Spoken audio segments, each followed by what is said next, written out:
Salutations, Queen of Shade here, and I would like to formally, cordially welcome you to Season 3 of One-on-One with the Queen of Shade. Oh, we are so excited to be entering our Season 3 of One-on-One with the Queen of Shade. It has been quite an honor to speak to the most amazing Black and Latin men and women and Caucasians at times that live on the world's stage of social media. It has truly been an honor, and I have enjoyed every single moment of it. So listen, what you need to do right now is get yourself a snack and come on back to watch this show. Because, baby, we have so many wonderful conversations lined up for your viewing pleasure. These are not interviews. These are interviews. Show us what your soul looks like. Yes, we see you on social media, but let us see your humanity behind the beauty. Beauty is invincible, darling. But now, let's make it talk. So come on, let's get to the interview and enjoy it together. I love you very much, and thank you for supporting me for 3 seasons. Mwah. Love and sex, fools know best. It's the ones that want control of me. When they buy, they pay my currency. Why do you act so surprised? Cause I make them feel alive again. Cause I make them feel like they can win. Cause I always let the record spin. Cause I never let the party end. Cause I make them feel alive again. Cause I make them feel like they can win. Cause I always let the record spin. Cause I never let the party end. Come on into my boudoir. Come on into my party. Come on into my boudoir. Come on into my party. Come on into my boudoir. Come on into my party. Come on into my boudoir. Come on into my party. Love and sex means parties. Love and sex means parties. Love and sex means parties. Love and sex means parties. Love and sex means parties. Love and sex means parties. Love and sex means parties. Love and sex means parties. Then the rules you can choose. We don't tolerate the enemy. What you do here remains judgment free. You're so safe here. Cause I make them feel alive again. Cause I make them feel like they can win. Cause I always let the record spin. Cause I never let the party end. Cause I make them feel alive again. Cause I make them feel like they can win. Cause I always let the record spin. Cause I never let the party end. Come on into my boudoir. Come on into my party. Come on into my boudoir. Come on into my party. Come on into my boudoir. Come on into my party. Come on into my boudoir. Come on into my party. Love and sex means parties. Love and sex means parties. Love and sex means parties. Love and sex means parties. Love and sex means parties.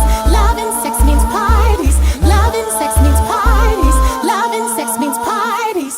Today's guest, New York-born artist and entrepreneur, Jason Harvey.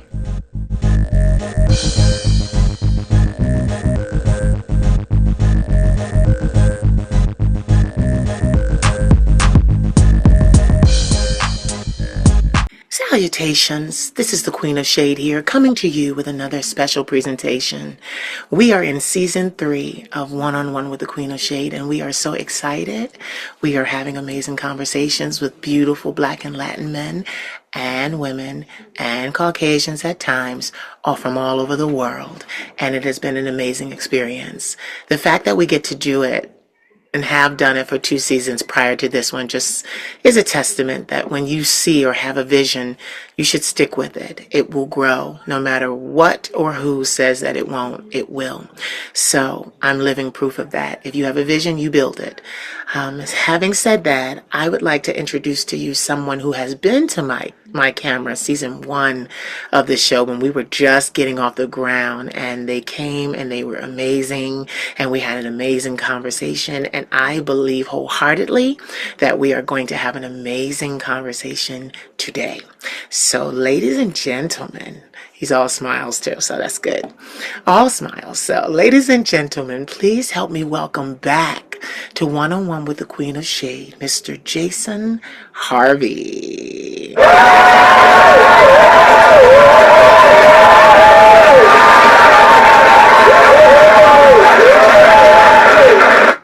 Hey, I love it. How are you? child. You want the truth? You want the truth? I want the truth. This Queen of Shade is about 12 minutes old. Let me tell you. This Queen of Shade is about 12 minutes old. Let me explain what I mean. Wow. Monday and Tuesday are my weekends. Okay. So I will work Saturday and Sunday nonstop, posting the men, posting inspiration, posting shade videos, all that stuff. And then Monday and Tuesday, I take a break. Well, yesterday was great, but I made a mistake yesterday evening. I Oh, started watching from season one, episode one, Sex in the City. okay. That's a really Yeah. So I was crawled up in the bed with a good snack and Sex in the City, and I just been watching it progress. Well, I laid down. I think I fed my grandmother because she just had surgery. So I fed my grandmother. I want to say at 11:30. And I laid down because I'm like, oh, I got plenty of time. I'm not really hungry. I fed her 11:30. I laid down, I want to say at 12. Put on Sex in the City. I woke up. It was 4. really. But I started getting ready at 3. Oh my. So I was like, okay, you have two options. Well, one option, because you cannot cancel. I was like, that's not an option, bitch. You gonna have to get up and do something. You gonna have to make it do what it do. So Right. the greatest thing about it is, see, I'm an 80s baby.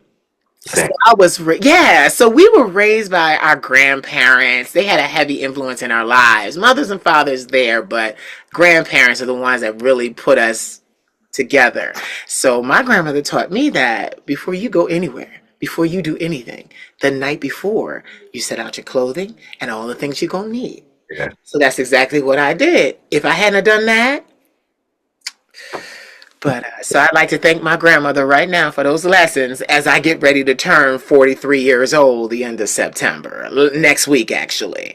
So yeah, I needed that. How are you? I am doing really good. It's a really interesting time because I have so many great things going on right now. And sometimes, and you probably know from your experiences, that when you start to do really great things, things around you start to shift. You know Yeah. what I mean? People who were on the journey kind of fall off. And so that's kind of new and that's a different change. But you know what? I'm embracing everything that's in front of me. Everything that I said I was going to work on is in progress. And so it's really, really exciting. So, but I have new people in my life and new friends around me and things like that. But I'm just like really focused right now. So all the other shit is out the window for me. Yeah, you know what I was going to say too, and you got new digs, honey. Because the last time I talked to you, you wasn't in this. While we was trying to set up, I was peeping this apartment behind you, this flat, this condominium behind. I said, "Oh, he is doing real well."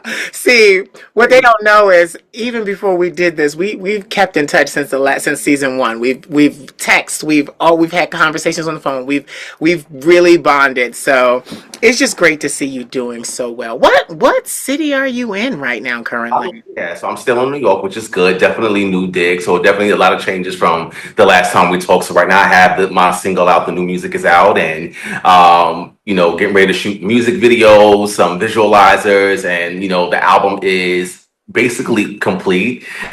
So ready to put that out in a few months. So I'm excited and nervous all at the same time.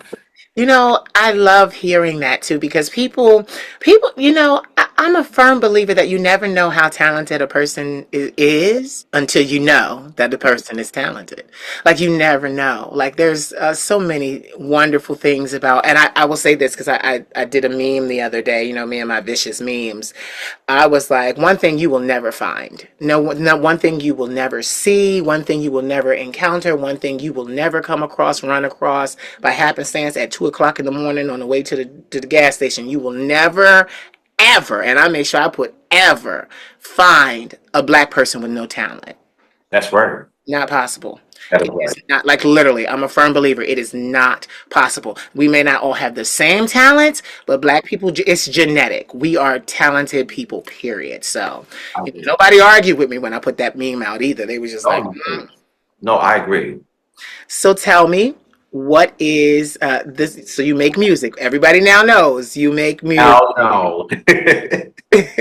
You make music. So tell us a little bit about your genre, what started you in music, because we didn't really talk about this the last time. Yeah, no, you're right. So after I felt like ever since I had did your season one, everything after that kind of like blossomed. Everything kind of like changed. I'll be honest with you. Like once I did that, I had did a feature with another artist, and then I had kind of like jumped off the podcast like the following month, and everything from there just like started. And so I've been writing my music literally from the last time we spoke up until like most recently. And the thing about music that's interesting is, I hate sitting on it for so long, and you probably have gone through this where like I start to critique it too much. I start to overthink it. I'm like, maybe I should go back and change that verse, or maybe I should go back and rewrite this, or I don't like the tone on that. Let me go back in the studio again. And I'm like, leave it alone. Sometimes your first thing that you do with your music is the best. Like, don't overguess it. Don't second guess it too much. And so I did my first single. It came out in July. The remix is out to that, which came out actually a couple weeks ago. And so I have those two rotating right now. And it's kind of like, once you like upload that to like TuneCore, it's like my heart was racing. I'm just like, what if nobody listens to it? What if nobody cares? And it was the complete opposite. I'm It was glad. the complete opposite. I'm glad. No, I'm glad that it was the complete opposite because, you know, it is difficult. And I'm not saying music is difficult. Music is not difficult because if you have it, you have it. And that's what people don't understand. If you have it, you have it. But what they need to understand is all the things that go with it. All the stuff you got to do surrounding your talent. That's not easy to do. So I commend you wholeheartedly for, like you said, going after it, attacking it, knowing what you want. And, neither one of us are 22 years old. I had to get out of that mindset because, I come from, you mentioned it too. I was like, oh, they don't know. Yes, they do. You mentioned that, I do music as well, but I come from mainstream music. So I come from the time of, I was 22 years old. I was 23 years old, about to sign to a major label. And I decided that that kind of control, that kind of ownership, that kind of working for me just wasn't for me, the structure of it. As you clearly know, as the rest of the world knows, I fear handcuffs, honey. I'm not the handcuff type. So that's what that was. That was just what that was. But I'm not knocking any artist that finds their way into mainstream, finds their way into being signed with a record label, because there are so many now, and a lot of us. Case in point, myself, we're starting our own. So, music is a wonderful thing, but what people don't understand is the politics of music. So I'm going to ask you a question right here, even in us just talking. Kind of tell us about, like, what's your label's name, that kind of stuff. The technicality of, because people hear like, well, because people are like, oh, I want to do music, but I don't want them to think that they can do it your way, because they can't. Your way is your way, path forged for you by the divine and destiny. But I want them to kind of hear like, no, there's other steps. It's just I didn't just put music out and expect it to do, so just kind of give us a little insight on that. 100%. I'll take it one step back when we talk about like, we're both 80s babies. So we're both in that same like age group. And one of the things that I've been getting the most was, we're happy for you, but why did you wait so late? or why are you doing this in your 40s, or why did you wait so late, or you're too old, or I've gotten that for a couple of years now, because I really had started up working on a project back in 2018, and I was so discouraged. I was just like, let me leave it alone, let it just be a dream. I know I can do it, just leave it. And I left it and I didn't touch it again. At the time, I remember I was dating somebody and the person said to me, aren't you about to be 40 soon? Don't you think you're a little bit too, old to kind of start the rap thing? And I was like, okay. And I'm gonna be honest, that kind of stuck with me for like 2 years. And so I never touched it again. And then I just decided to myself, I said, you know what? There's so many people who are in my age group and older who does music still. And I'm talking about like rappers, like Nas, who's from Queensbridge, from where I'm from. Like he's couple years older than me. You know what I mean? He does music. You know what I mean? Like the Clips just dropped the album. I think one of them is like 52. I mean, Jay-Z's last album, he was like 50. And I just feel like, why do we have to put an age on everything? And I had to really boost up my confidence and tell myself like, fuck how old you are. Unfortunately, when I was, in my teens and in my 20s, Pentecostal background, we don't do all that cursing, we don't do all that stuff. And I think that as I got older, I have to find my own way. And finding my own way didn't mean that I disregarded Christ. It doesn't mean that I don't pray. It doesn't mean that I don't know how to turn down my plate and fast or do any of those things. I just think that people have their own idea of what they feel you should be, especially when it comes to religion.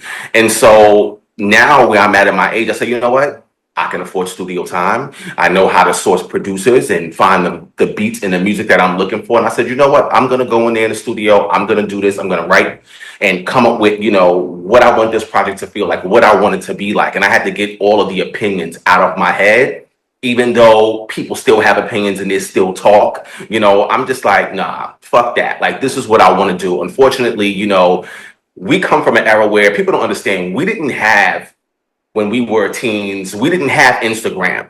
We didn't have Vine. We didn't have any. I come from an era of America Online, dial up. You had to have the right modem and the speed. We didn't have platforms where we could DM or message a major producer or a label. The opportunities are different now. So I feel like, yes, there probably are a lot of people who are older who would have loved to start things earlier, but unfortunately, those opportunities were not available to us. You know what I mean? And so now with opportunities and being able to reach people, on these platforms, I'm like, you know what? Unfortunately, but this is the time and I'm doing it. So, it doesn't matter about the age. You know what I mean? People don't become entrepreneurs and wealthy until they're probably over 50 most cases. So I always tell people all the time, and I'm glad I'm doing it now because I don't think I could have done it back then. I don't think I even though I've had the passion, I was not mentally ready for it. You know what I mean? So somebody could say, well, I don't like the music, or it doesn't bother me. I don't think my skin was tough enough even back then. So I think that who I am and what I'm still becoming, this couldn't be a better time.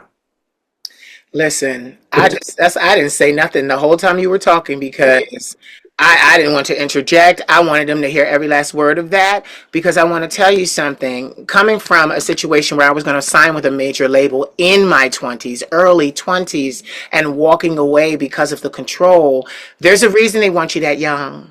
They want you that young because you're not so argumentative. You really don't know who you are yet, and you go along with it to get along. So you're much more impressionable. And yes, I'm going to say this. Artists could get upset. Oh, well, you're trying to say I was impressed? Yeah, a lot of you were. And a lot of you made your mistakes in front of the whole world, too. Yeah. You see, I find that doing it in our age bracket, like I said, I'll be 43 at the end of the year. I don't think my first, like, because I have been putting out music for a while. I don't think I got my first major sensational music hit until I was over 40. Wow. So that was only 3 years ago. And, my album went to 5 million streams in the UK 2 years ago. So my thing is this, and it's still streaming and they still asking for music. And my thing is, as long as we have it, we should use it. I love what you said because my ass didn't realize, okay, I've been sitting as the Queen of Shade, the reigning trademark Queen of Shade for almost 13 years. Nobody told me, oh, well, Queen, you talk each and every day. You need to go see an ear, nose, and throat doctor because you're using your voice every day. Nobody knew that I didn't like. These are the things you don't know when you're a kid. And I'm going to go even furthermore. These are the things you don't have the insurance for. Let's go there. Okay? These are the things you don't have the insurance for. But I was able 2 weeks ago to see an ear, nose, and throat doctor, and he tell me, because I said, I've been. Most people don't understand, and I'm gonna open up right here. I use my voice for everything. Yeah. It Yeah. literally, I was voted most talkative in high school. Then after college, the medical withdrawal, I bounced around the jobs, but my first really high paying job was impersonating a female on a phone sex line. And that job was the one that paid me the most. But what I didn't realize is all of that talking was wear and tear on my voice. So here I am thinking, oh, you're saving your voice because you're not going on tour. You're not being asked to sing night after night after night. But I still put about the same amount of damage on my voice sitting right here. Right. So then so the doctor, it was uncomfortable. I didn't tell people that. I told them they needed the ear, nose, and throat doctor, but I didn't tell them what they did. So they got it. Now they're going to get it.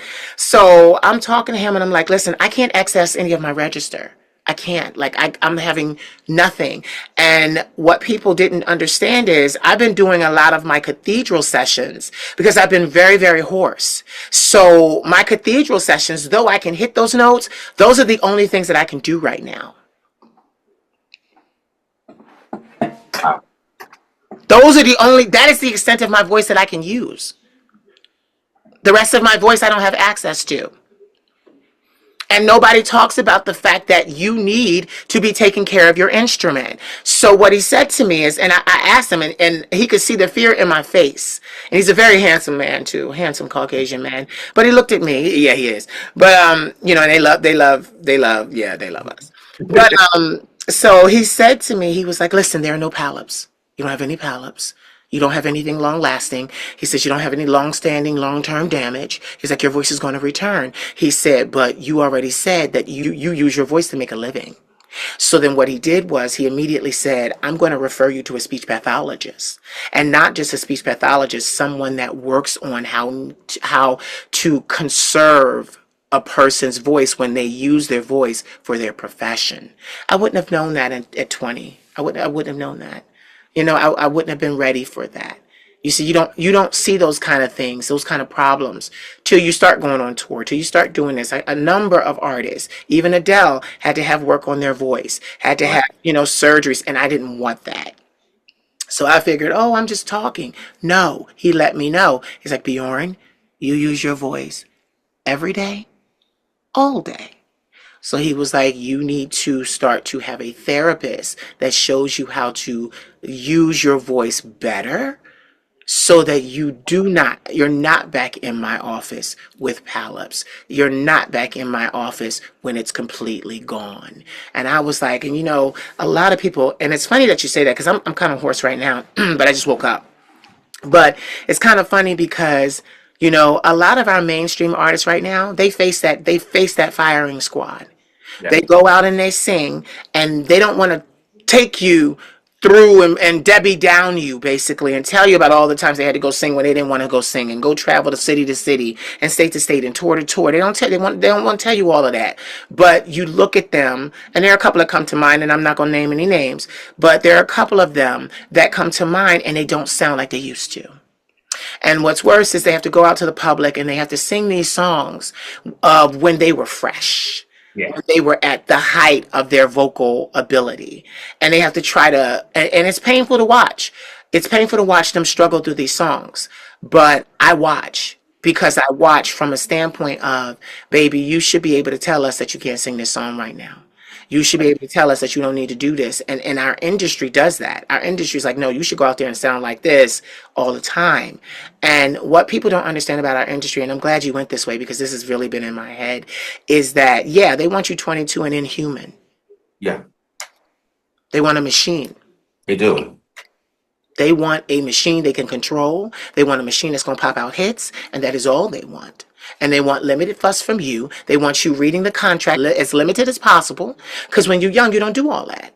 See, when you were contemporaries like us, I done started my own company. You have your own arrangement going on. We it's not just go sing here anymore. Right. Now we're like, Because see, we understand that it's not just the voice that I got to go give you. I got to give you a look. I got to give you clothing. I got to give you wardrobe. I got to give you all the things that I got to give you. And, those are the things that, I was saying to my grandmother because, my grandmother made it possible for me to be able to do this on my own terms. She made it very possible for me to say, oh, I want to record today, and I can go to the studio and record. Like it was her because I really wanted freedom in our industry. Like our industry, what people don't understand about celebrity, you're not famous for no reason, especially I want to say when you're a musician.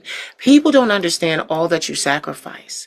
They're like even some of our greats had vocal challenges. They had vocal challenges because some of the kinds of songs that they were given to sing, you don't sing every night. Right. All them stanzas and ballads and all that stuff. You don't do that every night. You don't do that on a world tour and go city to city singing some of them those songs, and then think your voice is going to last at 40 and 45. Right. It's not going to happen. So I'm glad you brought that up. I'm gonna move from there, but because I want to hear more about your project. Can you talk about anything about your project? So you already said your genre is rap. Yeah. I'm It, glad. See, I'm glad you're rapping because I'm going to tell you something here before I give you the floor. At 22, I guarantee you didn't know all you know now. no. You rapping with a whole lot more experience. Lived, let's say it right, lived experience. So, shoot, tell us what's going on with that. So I'll start with the first single. So I have the first single out, and I was to the end of my project, and I felt like it was the element that was missing. It was just something that was not there. There was a certain instruments that I wanted to hear that I didn't have yet. And I kept going through beats, listening to a ton of beats. And I also waste a lot of money too. People don't understand, you purchase beats doesn't mean you're going to put it on your project. It doesn't mean you make the cut, but you already paid for it.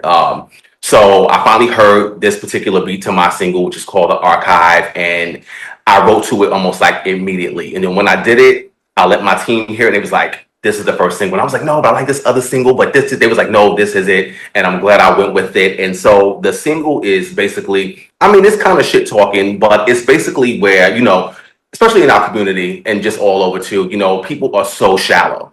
And people, love to kind of like categorize people based on like, who has, what clothes and what labels and what designers. And the reality is for me, like, I did that when I was really young. So I tell people all the time, like, if you don't see me in Gucci or Fendi today, it doesn't mean that I can't do it. It's just that I have other priorities. But don't ever get it twisted. Like, I was really like, I was that nigga and that bitch back then. And Yes. I did the labels. And what I wanted people to understand it too is that, I'm not logo driven either. So I could be in head to toe couture, but if you know, I'm not really big on, everything has to be, G's and F's all over. Like I don't like stuff like that either. That's just not my vibe like that. When I'm a lot older, so I don't need everything to be so in your face. And so, for the single, I was just letting people know, like, back in my time, when I was getting ready for school in Easter, like Dapper Dan had made me suits. My mom had took me to him, and he's an icon. You know what I mean? He's from Harlem, New York, and my mom would take me and go get me velour sweatsuits made and all these different things. And I was going through all of my old family photos and looking at when I had the sheepskins and the Sherlins and looking at everything. And I was like, damn, like I've been fly for a really long time. And so a lot of times, like, with the gays and stuff, they don't let people in certain circles because they feel like you're not on a certain level. And so for this record, it was me sticking out my chest for those individuals and letting them know, like, I've been him and I'm still him. You know what I mean? And so take it or leave it. So a lot of people felt it was a little bit arrogant of me to do it. And I was like, no, I think I'm one of the most humble people. And one of the things I love about music is that you get to take people on a journey and you get to tell your story how you want to tell it. You know what I mean? And if it's for you, it's for you. And if it's not for you, then it's not for you. You know what I mean? And so I just felt like I needed to come out the gate and just let people know, like, don't ever look at me and think that I'm below you or anything like that. Like, I'm super talented, super gifted. And if I really want to flex on you, I really could. You know what I'm saying? But, priorities are different, as you get older. So, I'd rather close on a house than go drop 10 grand in Gucci. I'm just sorry. You know what I mean? And so people have other priorities. You know what I'm saying? And my priorities is different, but I wanted people to understand and know exactly like who I was and who I still currently am. And just because if you don't see it in your face doesn't mean that it doesn't exist. And so I really wanted people to know. But this project is called Independence Day. And it was kind of based off one of our last conversations, when I kind of like, came out to my son, it was on the 4th of July. And so I felt like from that moment, I was able to really blossom. So I had that conversation with him. You and I had some conversations, around that same time frame. And then I had did your season one. And so after that, and I was going through the project and looking at all the songs that I was writing, I was like, I'm gonna call it Independence Day. Because that was the day my son and I had the conversation. And more importantly, it's about my freedom and what freedom feels to me. And it's not even just about the whole coming out thing. It's about me. When you get to a place where you're in your 40s, and people like to say 40s old, but this is the age bracket where you just don't give a fuck. Mm. You don't care. Like, I'm so fearless now. I just really don't care. You know what I mean? And it doesn't mean that I'm disregarding everybody around me, but it's just like, I'm going to really do me. You know what I mean? And this project is just so amazing. I have another song on there called Silver Fox, and it's a song basically me embracing, like, going gray and getting older. And there's so many things that are beautiful about getting older. And so sometimes I look in the mirror, I'm combing my beard, and I'm like seeing all these grays, and I'm like, how the hell you get this old? But then I'm looking, I'm like, I'm grateful to be here. Yeah. Grateful to be here with the gray hairs and all, getting older, the dad part, a little stomach, or like, I'm embracing like these amazing like things that I consider to be flaws. But I'm like, it's a beautiful thing for me to be a Black male and to be able to say I'm 40 plus. Yeah. Because many of us just don't make it.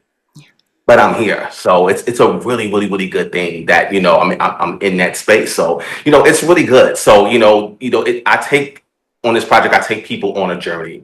I have a song that's, about me being a dad and, what it is to raise a young Black man and how the fear was for me to have that conversation and still be able to receive his love and his acceptance. And so that the album kind of closes with that song, just kind of put it all into perspective. But there's some shit talking in there, but there's a lot of substance, talking about, love and relationships and friendships and family and so many different things. And so it's a really, really amazing project. I can't wait for everybody to hear it completely. But, it's funny because as soon as I put the single out, like 2 weeks later, everybody's like, so where's the full album? I'm like, I wish y'all understood. Sometimes it can cost you. I probably spent close to $1,000 on one single. Yeah. I don't do everything in one studio session. Sometimes I'll go home and listen to the demo, and I'm like, I don't like that. I got to go back. I got to do some other things, and people don't get how much money goes into it. It's not that you just buy like a little beat and you go into a studio. Like that takes a lot of time, and finding engineers were really key to me. Having to see like who they worked with before and what type of genres they work with. You know what I mean? And so I'm like, it's a lot of work. And when I see how much work and body of works that you have out there, I'm like, I don't know how you did it. You It's know so much what? work. You know what? But you know what? You told the world how I did it. I had to ignore Yeah. mainstream and the independent community trying to tell me that I was too old. I had to ignore them telling me that my music was alternative. I had to ignore a lot of things, create my own genre, which I did, play more to Europe, which I did. But you're right. I spent hundreds of like get it. The whole empire sits at I'm about $326,000 in. For the music, I want to say 50,000 just over the years. You're making me really do the math. It's about 50,000 because I'm like you. See, my thing is this. With me, I get production credit because this is the oddest thing, but back into my gifts. See, I ain't with Jesus either. So I'm a shaman, I'm a spiritual, conduit for, I speak to my ancestors that have gone on before, including one of my uncles. May he rest in peace and rest in tranquility. But and the reason why I'm saying may he rest is because he never gives me a rest, is what I'm saying. Like he's one of those guiding forces in my life. So a lot of people, I've said this before, but people need to take it really seriously. When I go to write a song, I hear it. I hear it in its entirety. I hear the lyric. I hear the melody. So he'll be like, sing this. So I'll get my recorder, and every song I've ever released came from that spiritual connection with my uncle that is in the spirit world, an ancestor. Everyone. It never took me longer than 15 minutes to write a song because they were coming to me fully fashioned. And I was like, oh my God. So I understand what you're saying. I said all that to say, like, people do not understand the amount of intense labor that goes into being a creative, period. Then when you factor in ways that they recognize, film, fashion, music, especially music. Now, get this, there are a lot of young people that I listen to. I support a lot of black entrepreneurs that are musicians. And this is the thing, a lot of them don't even know they're entrepreneurs. They think they're artists. So I digress right there, because it's just like, baby, if you don't even understand that you're an entrepreneur, not just an artist, that's a whole nother conversation you got to pay me for. So I'm like, no, to give you all that advice and put you D, no. But people need to understand that it is an undertaking. A lot of my songs, before a lot of my songs came out, I sat on them for at least 5 years. Yeah. Yeah. I have no, and get it. I used to be like, oh, they want something new, they want something fresh. And I do that. I'm still writing. I'm still writing right now. But the thing about it is, what I have learned is that you're going to get the music when I give it to you. And get this, I don't say that in it from arrogance. I say that from when it's ready, when the rollout is ready. When all of these production publishing is ready, like, you're gonna get it then. And a lot of my albums I self-published through third parties, but like, that's a lot of work. That is a lot of work. I haven't been in the studio since, I want to say, 2019 now. No way. Yeah, 2019. Because, and I'm gonna tell you why. The Queen of Shade took my time. She took all my time. She took all of my time. But get this, right? Pull my phone up right now. Music after music with beats. I talk to my producer. I need this. I need that. Like, music just waiting. Wait, where's my? Yeah, hold on. Let me go to me. Just But you got a lot of music. yes. Oh, okay. So you understand the point I'm trying to make, because, like, there they are. Literally, my phone is full, and not just my phone. 4 backup hard drives. 4 backup hard drives. And my thing is this: it's so crazy because when my music is playful, so like, I have stuff like this. Hold on. Let's see. Did it? It's not this one. Hold on. Let me switch. No, it's kind of funny because it's not a lack of creativity, is what I'm trying to say. It is not a lack of creativity. If it were up to me, I would have songs out all the time. Of But course. I love what you're saying, because what people need to understand is, no, this shit costs money. It does. So that means, and some of us don't have major label money behind us. And let me go further. Major label money behind us that we have to pay back before we see any cent of profit. Okay, let's go there. We have to pay everybody back. Producers, we got to pay everybody back. Everybody. So I I pay myself back, and that's the thing, because it's my company, so I pay myself back. But still, like, they need to understand, when you don't hear music, like this is the number one thing that always upsets me about the public, because they claim to be so well informed about art, but they're not.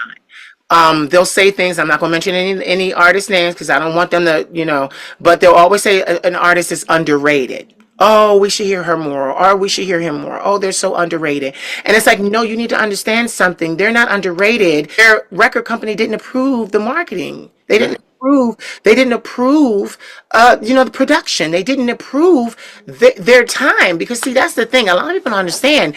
When you go to a major label, you are in a line. You are sitting on a shelf until they decide that they want to use you. And what you need to understand is, yes, you may get your moment, but once they decide that your moment is over, this is the important part. Once they decide your moment is over, they put you back on the shelf and you can't go nowhere. That's it.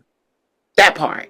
That The you can't go nowhere. people don't get it. And when I tell people all the time, they be like, well, do you want to be on a major label? Do you? And I say, no, I don't even desire that. They're like, well, why are you doing this? What's the point? I said, people have to understand something when it comes to music.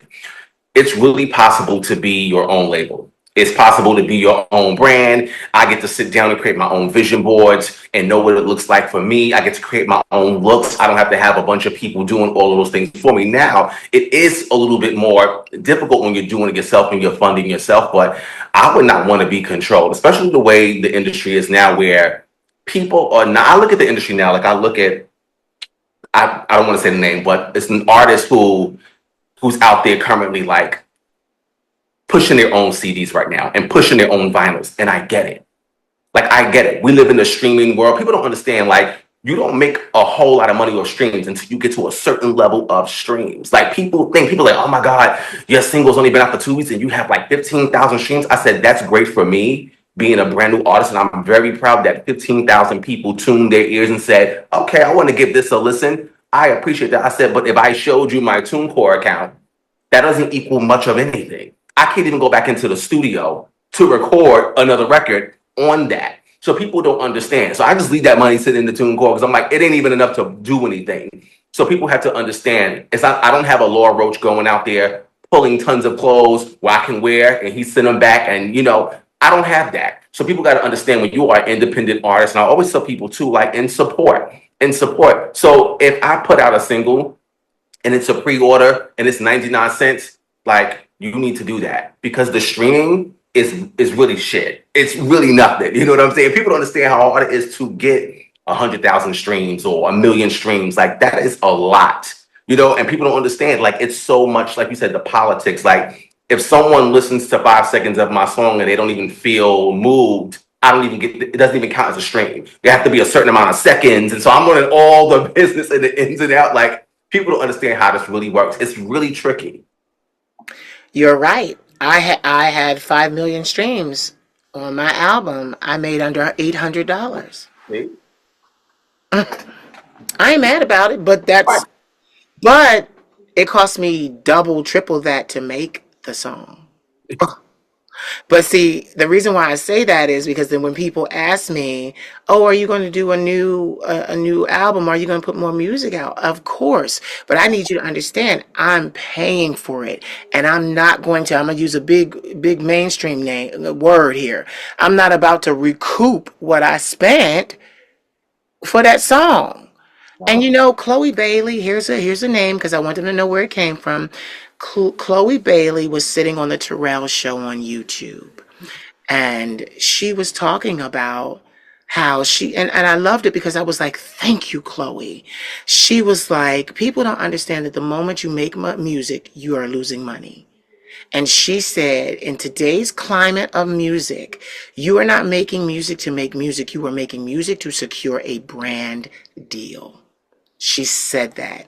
And then what was worse, I'm going to go a little bit deeper into her story and then I'm going to leave it alone. But she also said on the Terrell show that she's a producer in her group. So she's watched the labels and other artists pay producers hundreds of thousands of dollars that they deserve for their work, but they refused to pay her, saying that she couldn't because she was a part of the group. Yeah. Then there was something else she said I wanted to highlight real quick. Give me 1 second. She said that you start using money immediately. Oh, the production, she doesn't get production credit. There was it'll come to me. But she said these things, and it basically was like, Chloe, thank you for telling them the real, because then you're also under contract. You can't just go and make anything over here. You can't just decide to go solo. You can't just decide to walk away from all of these contractual agreements, because I guarantee you, here's another name that we know, and I can say this because they can Google it. JoJo. She talked about the fact that she was under contract with her label. They owned her recorded voice for a number of years. So in order to stay, and then decided to shelve her. And she's so talented. She's so talented. But then she talks about the fact that the way that she stayed relevant with her fan base was she kept releasing free music, just to keep them the decades, of us knowing her. And she should have never had to do that. But that's what people don't understand is the mainstream music industry is political. It is political. It is absolutely political, which means they're not impressed by a black person that can sing or rap anymore. Because literally I said this, we having a good conversation. I said this the other day. Oh, I gotta find it. See, you making me like I'm pulling up resources here because I'm like, no, Love I'm gonna it. read you. I'm gonna read you something I wrote. Not the pay me what I demand, not the legacy tweets. But what I was basically saying was, oh no, I gotta find it. Yes, here it is. Okay, so listen to this. And this kind of goes with the whole theme of there's a different like they say, there's Hollywood, then Yeah. there's black Hollywood. There's the music industry, then there's the black music industry. So I said, why is it hard to tell whether a Caucasian person is rich or poor? Because they do not have to look like it. Black people, on the other hand, are pressured by both white society and black society to show that they have money. Yet very few understand the deeper reason why. When a black person becomes wealthy through sports or entertainment, they are often expected to display it. The visibility serves a hidden purpose to entice younger black individuals to willingly sign up for the same institutions. If millions of young black people flood in each year, lured by the image of wealth, those institutions do not need to recruit or advertise. The system becomes self sustaining. Each publicized black success story isn't just a celebration, it is bait. The painful truth, most people that have to show that they are wealthy usually aren't. See, they don't understand. No, go ahead. That is so deep, and that goes back to what I said earlier about like you know black people. Honestly, even in the gay community, everything is about fashion and what it looks like. But what are we prioritizing? It ties into all of that. It It ties into all of that. no, it does because I get a lot like me. I I'm a very talented person. I'm gonna say it. They know that I am. I've shown it. I've flexed. I've done all of those things. My talent is undeniable, as my vocal coach Deb Chamberlain always tells me. My talent is undeniable. You cannot deny it. But that brings a lot of envy and hatred from all communities, not just black, not just gay and black, not just Caucasian. It brings a lot of hatred because it is like, okay, this person really does have talent. And then my thing is when they go there, that is not the first thing that I want you to see about me. I want you to see this first. Yeah, I need you to see how cerebral I am for why I do things. Like you can't if you asked me, did I understand all of what I just wrote at 20 something years old when I told my major label out of New York City, mind you, that I was not going to go that way? No. No. I didn't understand the implications of what I was actually saying. I won't be your bait. I won't fake like I have it. I won't do all of those things. I didn't understand all of that then. What got me out of it was the simple fact that I didn't want to be owned by anybody.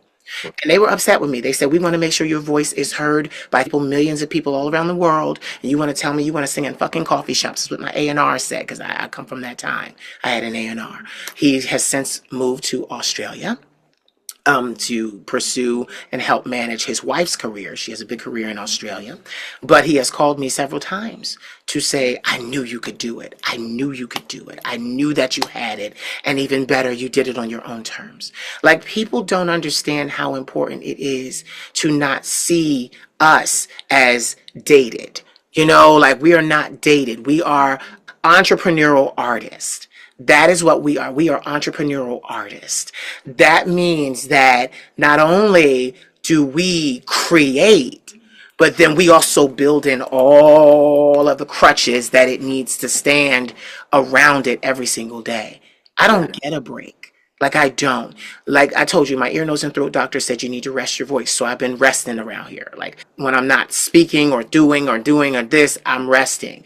But the fact of the matter is that If I were younger, I wouldn't have the material. At all. At all. Yeah. I And paused for dramatic effect. I would be devastated to be signed at a really younger age. And I couldn't even imagine someone taking my material and just putting it on the shelf and just letting it sit. And Say that again. Say that again, please. I can't do anything with it. I couldn't even imagine that. So to have the freedom to write what I want to write, talk about what I want to talk about, and display it and showcase it to the world how I want to do it. I mean, I couldn't ask for a better situation, you know. So when people say, like, you want to be signed at your age, I'm like, I'm not looking for a deal, like, at all. I'm not looking for that in any way, shape, or form. I'm looking at these artists, they are struggling and begging to get out of these long-term contracts with no current music out. It is a sad thing to see. It's a sad thing to see. It really is. I got quiet. I paused for dramatic effect there because I wanted that to land. Really, Artists with no music currently out begging to get out of these long term. I want to make sure they heard what you said because that's what's going on, it is. you know? And it's what they need to see, what they need to understand is the industry has never doubted that black people would sell. Correct. We're the industry, we're all the artists. What the industry doesn't want is us to be in control of more of a percentage of what we make. That's the problem. That's the That's problem. So I decided I don't want any percentage. I want all of it. I that's want it. I want all of it. I'm not selling anything. And you know, it's kind of crazy because you and I am due. I am due. I'm gonna say that. I've been working for a long time. It's been 24 years in the business of entertainment for me. I'm long overdue. It takes about 20 years to make an overnight success. I'm 4 years past that mark. So I'm due for some blessings. I'm due for some overflowing. I'm due for some cups spilling over, but not at the cost of having to forfeit anything that I've created. Nope. Like one thing my grandmother said, she said two things to me today. She reminded me of what she said before, but then when I was fixing food, because she just had surgery. So when I was fixing her food earlier, she looked at me and she shook her head. And I said, "What's wrong, Nana? Why are you shaking your head?" She said, "Baby, you have an impossible job." She said, "For you to be doing everybody's job yourself," she said, "you really do have an impossible job for one man." And I'm like, yeah. Yeah, but this one man has gotten used to doing the jobs. So I'm gonna just keep doing the jobs.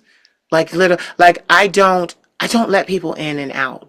Like I did a video about that the other day. I don't have a bunch of people around me. I've learned to love my solitude because my energy, my time, my money, my resources don't disappear when I'm by myself. So, and I can hear myself clearly. I don't hear other people trying to mold me or make me or shape me or this or that or influence me. I spend a lot of time by myself so that I can hear myself think. That's right. And once I've done that, I listen to other people, but not really when it comes to things that are like matter of what I'm doing. I don't take anyone's advice. You know, Right. advice is free. Your opinion is free. I've spent more money to sit here than most people spend their whole music career. And that's what people don't understand. And I'm saying that very humbly and try not to cry because that's what you try to get people to understand. Just to sit here in my room and do this dressed up, I spent more money than some of them made in a record deal. But they'll say, "Oh, oh, she's cute. Oh, she's not." No, boo boo. That's why I don't listen to y'all. That's why, like I said, I don't come out. Y'all don't see me at clubs. Y'all don't see me bar hopping. Y'all don't see me doing any of these things. I will be 43 the end of this month. I'm not looking to do nobody's walkthrough. No, I am a grown man, a grown black man, and an entrepreneur at that. Artist as well. I ain't got no time to be hanging out. What? Why? Oh, Why? you sound like me. I said the same thing. And, and people always say, like, you don't go outside, you don't be out, you're so shady, you're so different. I'm like, you don't understand. I'm just in a different space. And I'm very big on protecting my peace. You know what I'm saying? Because I know, when you're in certain spaces too long, and you know what I've learned too?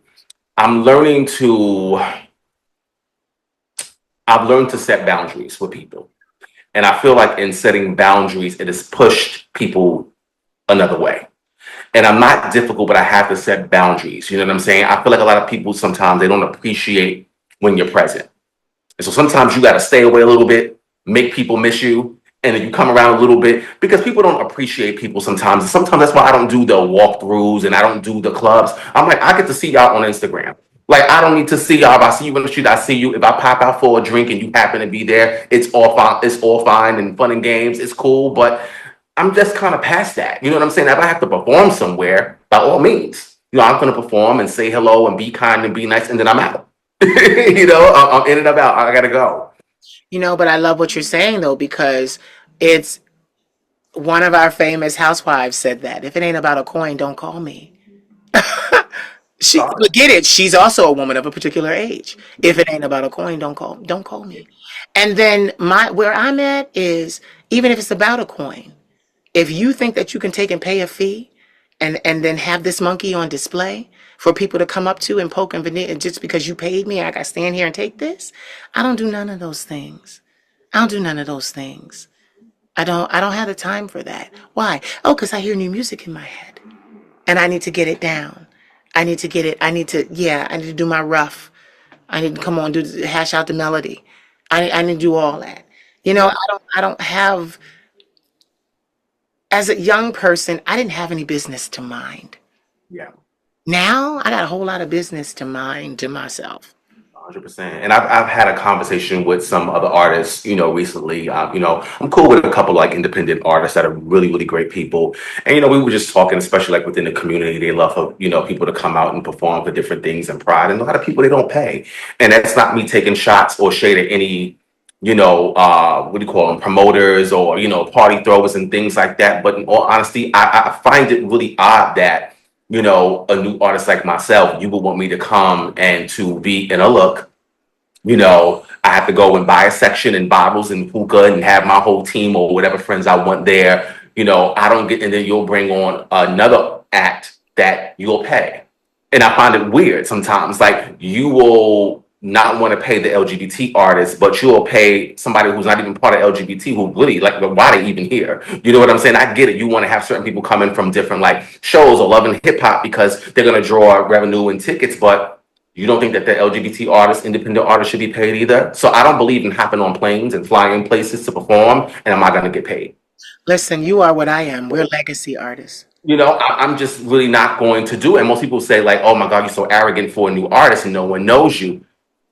I'm not being arrogant. I just understand what I put in. You know what I'm saying? So, and then I'm real particular. Before I put out my first single, I recorded it over twice. I recorded it twice, not in the same day, in a whole different session.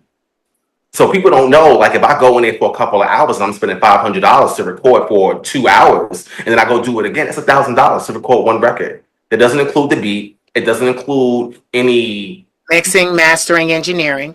And mixing and mastering is separate. Like, people need to understand what it goes into. I don't just record and just go. They got to mix it. They got to master it. Sometimes that's a whole different fee. It has nothing to do with how long you stay in the studio. So you could spend $1,000, even more dollars on one record. And I'm talking about putting out a full project with 10, 12 songs. Like, think about that. Like, add that math up and what that looks like. And then I got to do a visualizer or a music video. I'm buying my own looks. I'm not pulling pieces and returning them, so it's a lot of work. So I find it really odd that people would not even want to like pay like independent artists or do anything like that. And people would say, oh, come perform. And it's like, you're not providing a hotel. You're not flying nobody out there. And it's not an arrogant thing. It's just, in order for me to keep doing this, like, I need to get paid for things that I do to be able to continue to do that. Because if it doesn't serve me to be over there, it doesn't make sense. I'm a firm believer. And I've heard this in my career several times. You teach people how to treat you. Okay. I've had, and you know what it is? I'm gonna say this here because this gonna help you. I still have several ties to mainstream music, even though I'm not interested. Mm-hmm. Several ties to it.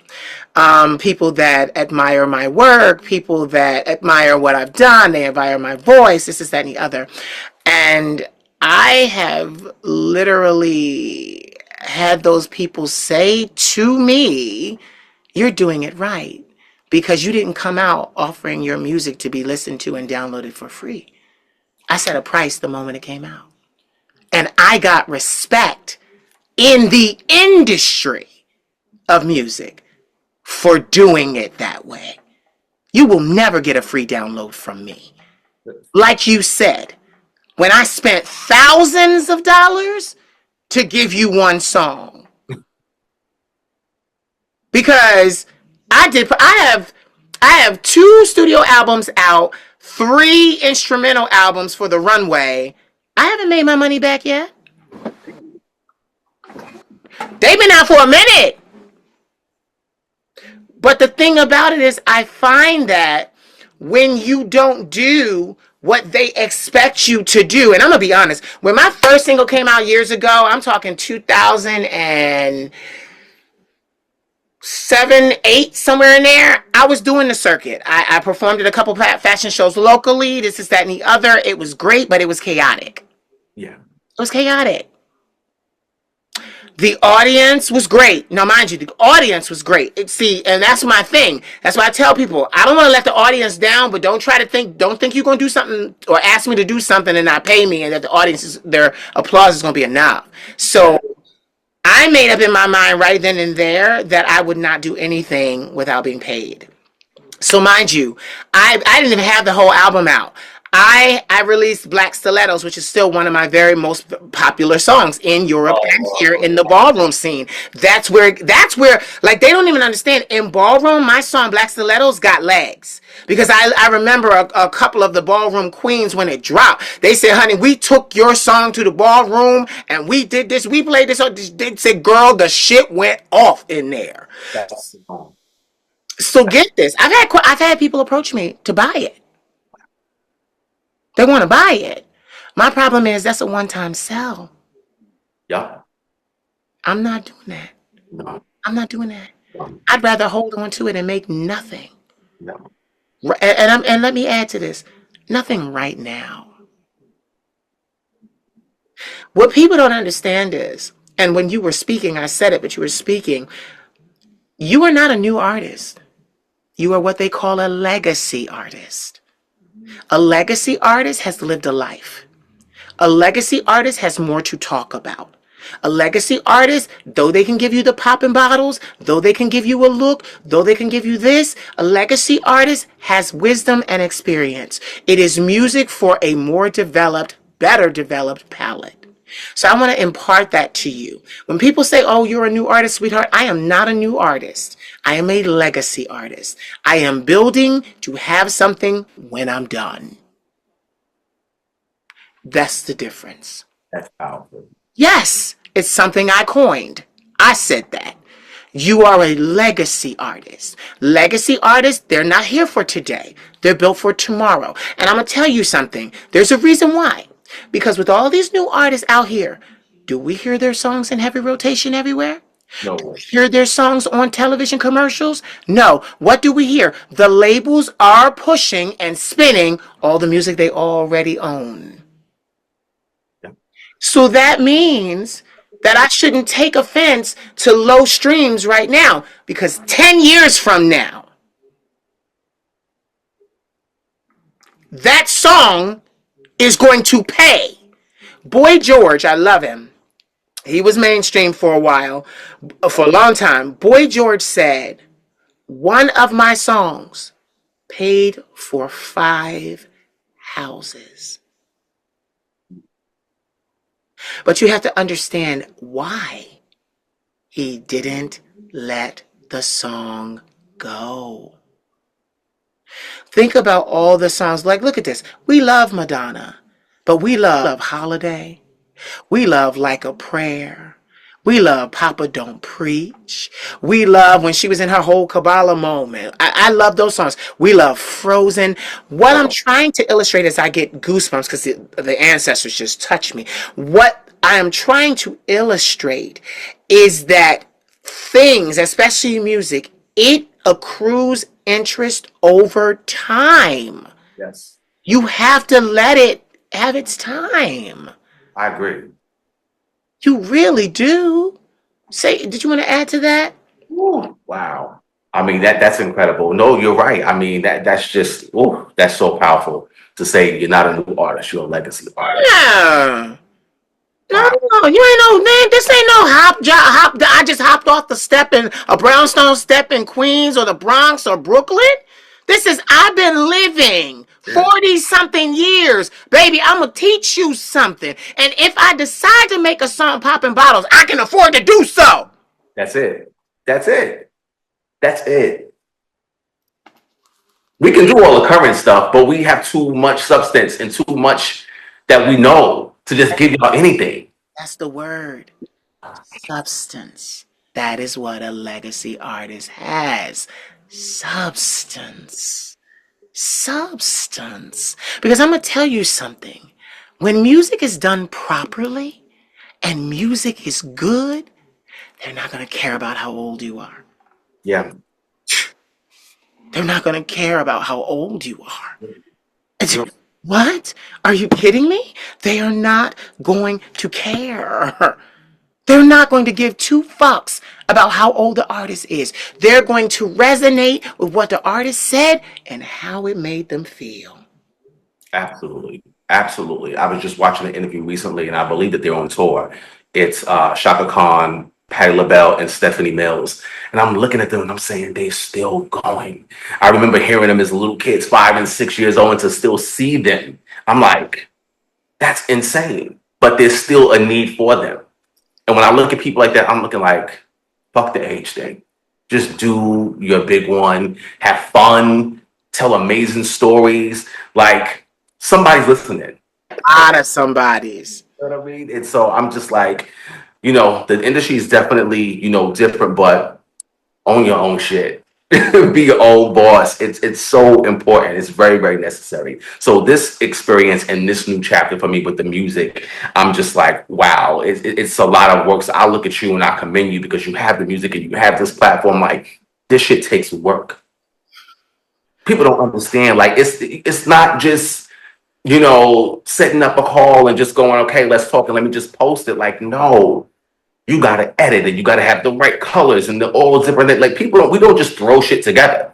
Like, it's a lot of work, and if something don't work, you got to go back to the drawing board. Like, okay, what do I got to tweak? What do I have to change? That takes a lot. Yeah. And trademarking things and LLCs, and sometimes people have your name and you have to like do different things. And I remember you said, I think back in season 1, you said, I remember when there was a housewife who was trying to start something. I won't say who, but you know who was trying to start something, and you was like, I have to send a cease and desist because I have the trademark to that name. Like, it's work. And sent that cease and desist. You have Her husband signed for it, and the name usage went away. It had to, and it did go away. It did. It had to.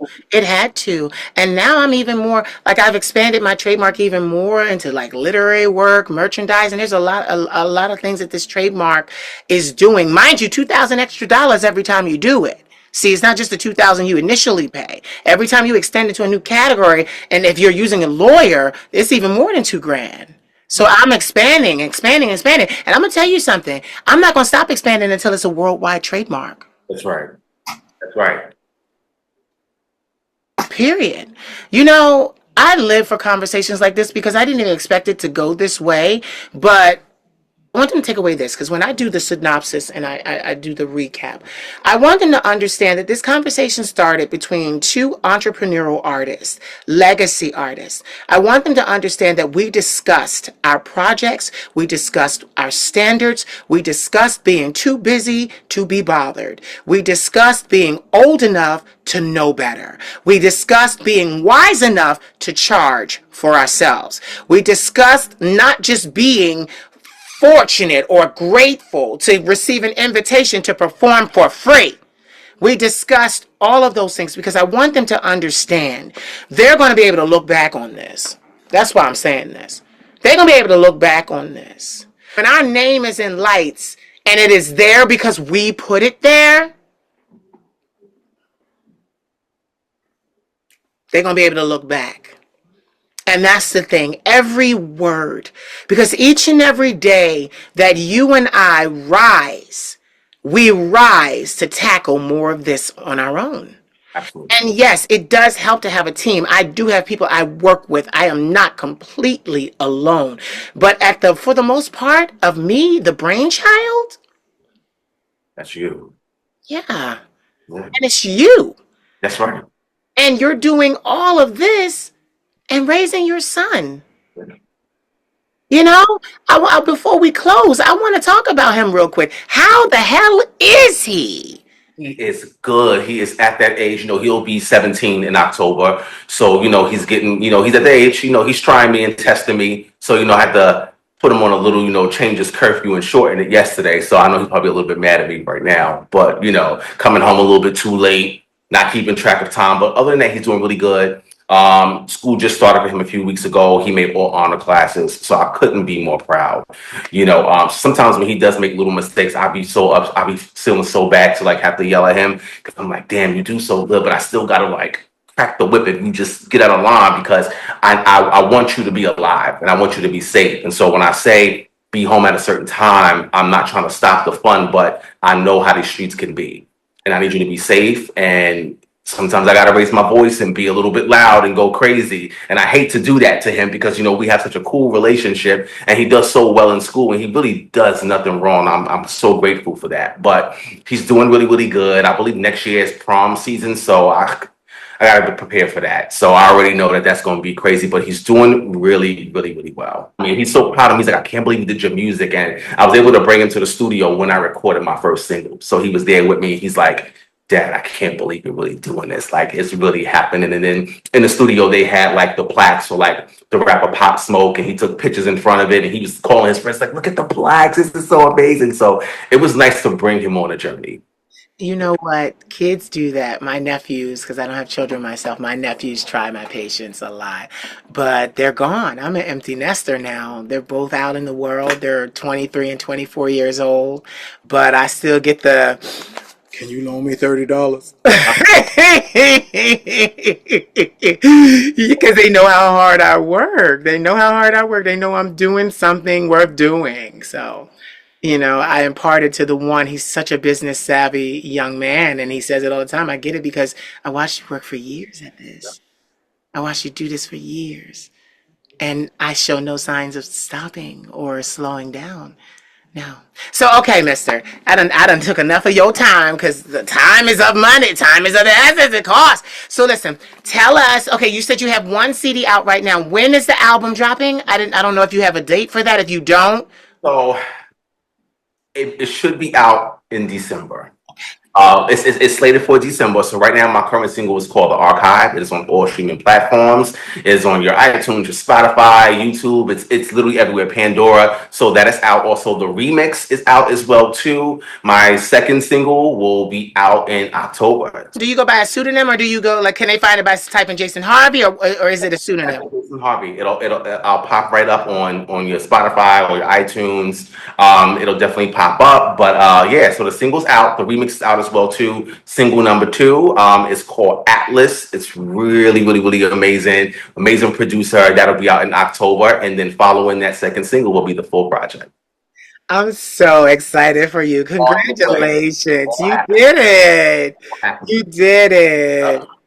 It's happening. Yes, it's happening. And I love it because it's happening on your terms. I want artists as we close, I tell artists these things, you tell artists these things, because I remember when I started. When I first came to my grandmother's house 19 years ago, I thought I had to have a Grammy. Yeah. I thought I had to have an Oscar. I thought I had to have an Emmy. I thought I had to have all the things that are quote unquote recognition for being a powerhouse and outstanding this and outstanding that. And it took me so long to realize that as an independent artist, I would never receive those things. Yeah. And it took me even longer to be okay with it. Yeah. But guess what? I'm okay with it. Yeah. That's their thing. I don't knock any mainstream artist. They did what they had to do. They did what they believed they could do. It just wasn't for me. Yeah. So, yeah, I'm glad about that. Okay, so season 3, we end by asking this very direct question. In your definition, in your opinion, what is beauty? Beauty, honestly, it's how you view yourself. And I know that sounds probably cliche, but I need people to really, really, really get that. You know what I mean? Because I've seen some of the most beautiful men and women who have their own insecurities. So that leads me to believe, I'm like, how could you feel insecure looking like that? How could you have all these features and feel it's here?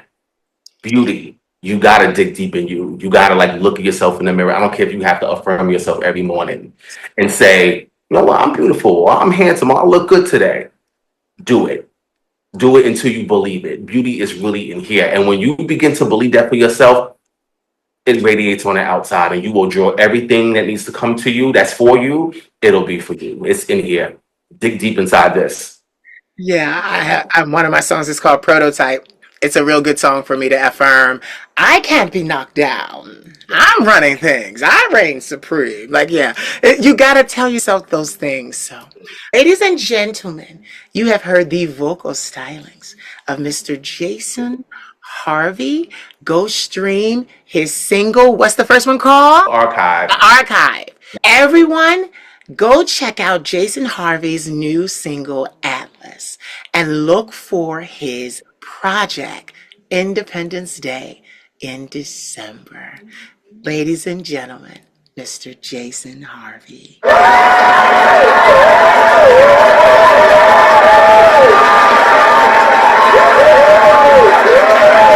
So, did you enjoy? I know that I did. It is always a pleasure to speak to one of my boys or girls and have conversations that are meaningful.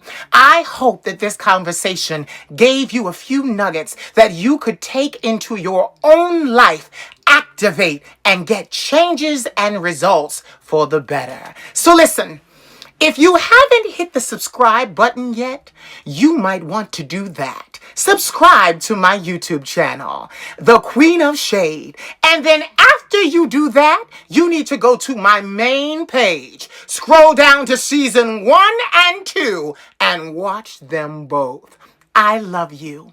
And I do this because it is an amazing opportunity to bring humanity to some of the most beautiful people in the world that you've never really heard speak beyond just a few segments on social media. Conversation is important.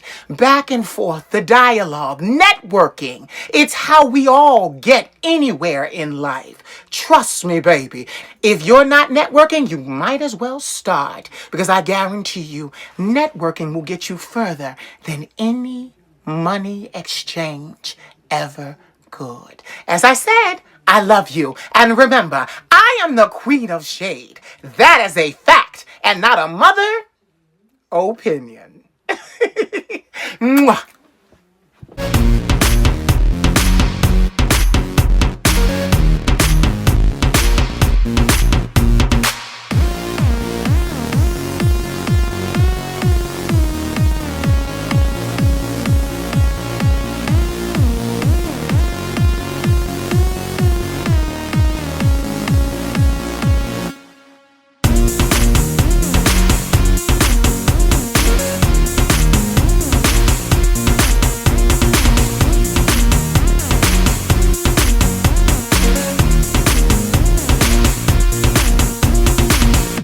Don't worry, I'm a professional. TheQueenofShade.com. That's right, TheQueenofShade.com.